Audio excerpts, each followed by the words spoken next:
Bum, ba, ba, ba, bum, bum, bum.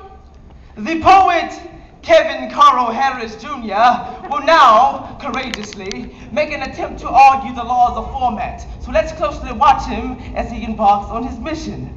Listen, since this theoretical belief beneath my sheets fabricates fairy tale folklore, inadequate minds like mine are forever confined by 10.5 by 8-inch lines. Those invisible boundaries rest adjacent to all 4 90-degree angles. Pen pushers termed it page. I labeled it law, and believe this to be true. I don't abide by such a thing. Desperado, you may hallmark me, but concerning the subject of life, thee would be completely under the base ruling known as false judgment. Realistically, certain certified criminals bask in the ambience of classroom settings. In fact, many of those individuals advance undetected. Hence, they gracefully maneuver themselves throughout insurmountable massive masses and/or landscapes of receptive microorganisms. And abreast to this 4-legged biophysical bodysuit, our consciousness was subconsciously being cultivated to follow the jurisdiction. But in remembrance of deeply distinctive depictions, portraits were painted upon parallel peptides, triggering a cascade of lucid childhood memories.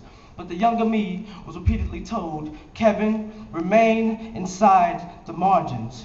But my mindset never allowed my motives to submit to the demand. So in hand, I hated the feeling of being bombarded by blue bars and isolated by red shore-like borders. So in order for me to truly expand beyond that frontal frontier, all fear of failure and false truth had to be fractured into bitable bits of reality. I'm constantly transcending my morality around exotic territories, hostile environments, and other places where inner-city school students are now numb from cold-hearted statistics due to lack of creative thought processing. And just like males in cross-dressing, something doesn't look right here. An essay with no guidelines would often seem unbalanced. That then swings the door wide open for attacks on today's modernized misconstrued documents. Fulcrum-like grips hold strong to every structural component ever composed on compressed ciphers. And with the clear glare through my cracked iris, I risk every form of fortitude ever embedded in me during many nocturnal phenomenons. I'm somewhat far beyond the abysmal size of my contemporary audience, which gives me the artistry to partially articulate minute messages descending from a greater mandate. But to restate, poets, stand together, take an honorary pledge to never be afraid nor hesitant to step beyond your paper edge.